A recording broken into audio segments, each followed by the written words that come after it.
Stately plump Buck Mulligan came from the stairhead, bearing a bowl of ladder on which a mirror and a razor lay crossed. A yellow dressing gown, ungirdled, was sustained gently behind him by the mild morning air.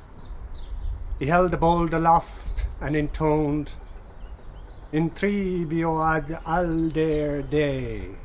Halted, he peered down the dark, winding stairs and called up coarsely, "Come up, Kinch!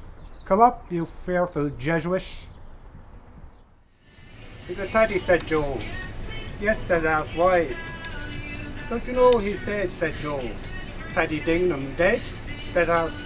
"Ah," says Joe. "So I'm after seeing him not 5 minutes ago," says Alf, "as plain as pikestaff." "Who's dead?" said Bob Doran.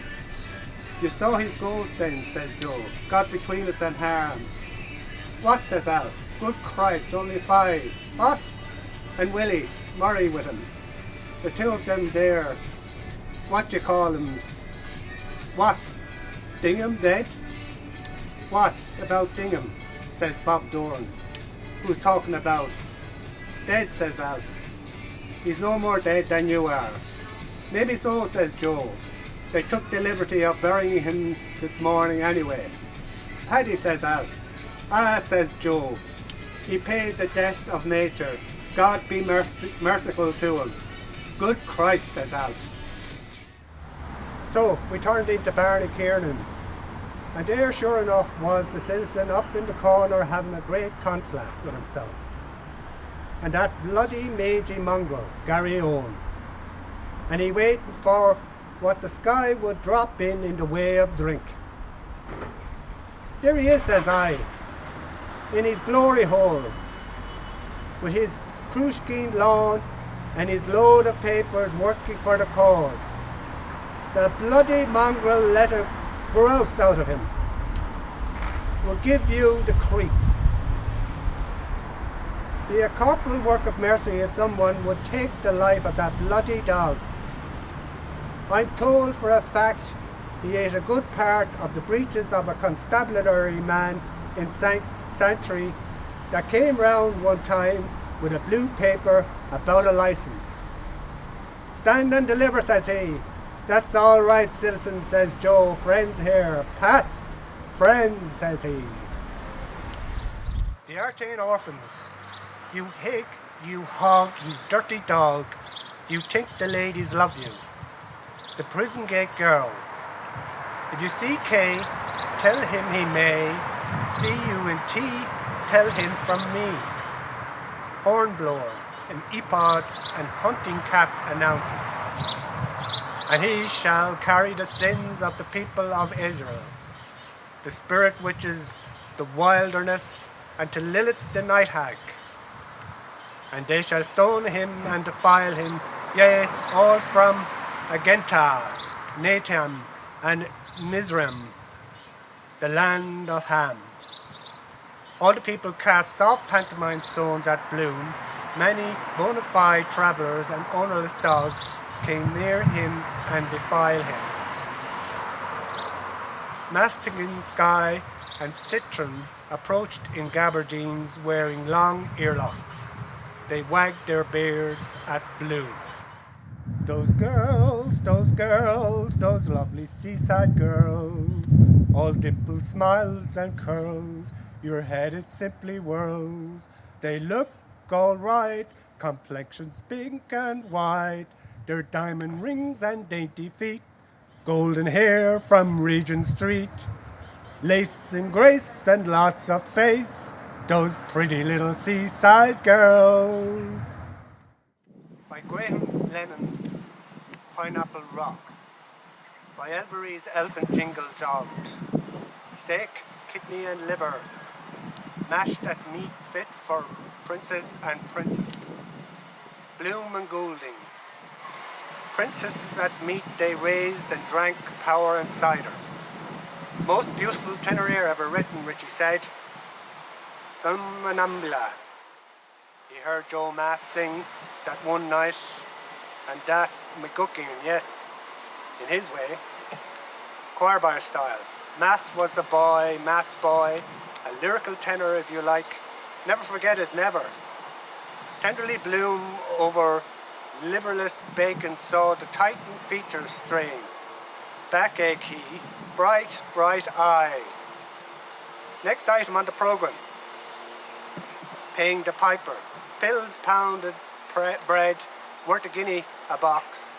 Starve it off a while. Sings too, down along the dead men, appropriate.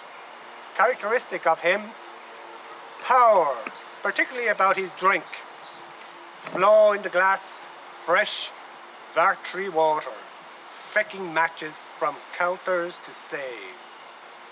Then squander a sovereign in dribs and drabs, and his wanted not a farthing, Scrooge refusing to pay his fare, curious eyes. Never would Richie forget the night, as long as he lived, never in the gods of old royal with little peak, and when the first note, speech pause on Richie's lips. My girl's a Yorkshire girl, Yorkshire true and true. My girl's a Yorkshire girl, eh, by gum, she's a champion though she's that factory lass, and wears no fancy clothes. Still I've a sort of Yorkshire relish for my little Yorkshire rose.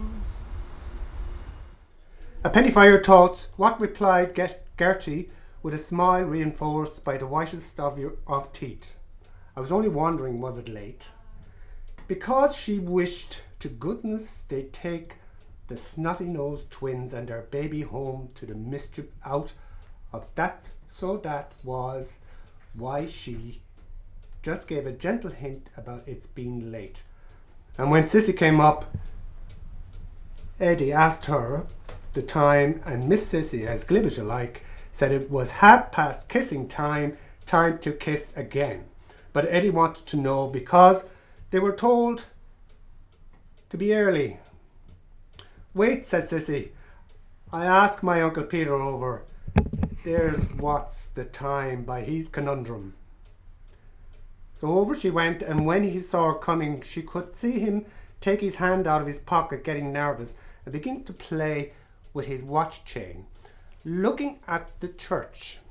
Passionate nature though he was, Gertie could see that he had enormous control over himself. One moment he had been there, fascinated by a loveliness that made him gaze, and the next moment it was quite grave-faced gentleman, self-controlled, expressed in every line of his distinguished-looking figure. Sissy said to excuse her would be mind telling her what was the right time, and Jerry could see him taking out his watch, listening to it, and looking up and clearing his throat, and he said he was very sorry his watch was stopped, but he thought it must be after 8 because the sun was set. His voice had a cluttered ring in it, and though he spoke in measured accents, there was a suspicion of a quiver in the mellow tones. Sissy said thanks, and came back with her tongue out and said Uncle said his waterworks were out of order. Just a song at twilight, when the lights are low, and the flickering shadows softly come and go. Though the heart be weary, Saturday and long, still to us at twilight comes love's old song, comes love's old sweet song. Stephen Dedalus watched through the webbed window. The lapidary's fingers proved a time-dulled chain. Dust webbed the window and his show trays. Dust darkened the tolling fingers up with their vulture nails. Dust slept on dull coils of bronze and silver, lozenges of cinnabar and on rubies, leprous and wine-dark stones.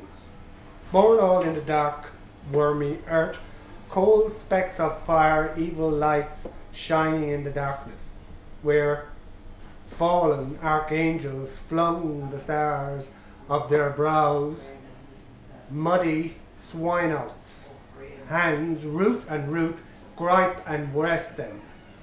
She dances in a foul gloom where gum burns with garlic.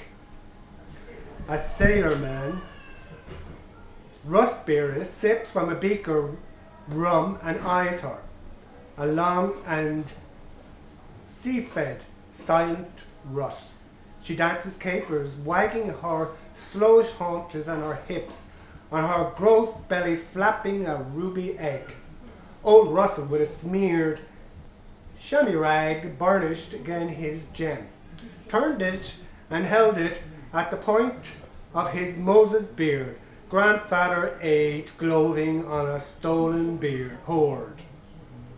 And you who wrest old images from the brutal earth, the brain-stick words of sophists and Titans, a lore of drugs, orient and immortal, wheat standing from everything, everlasting to everlasting. Two old women fresh from their whip of the briny trudge through Irish town along London Bridge Road. One with a sanded umbrella, one with a midwife's bag in which even cuckoos rolled.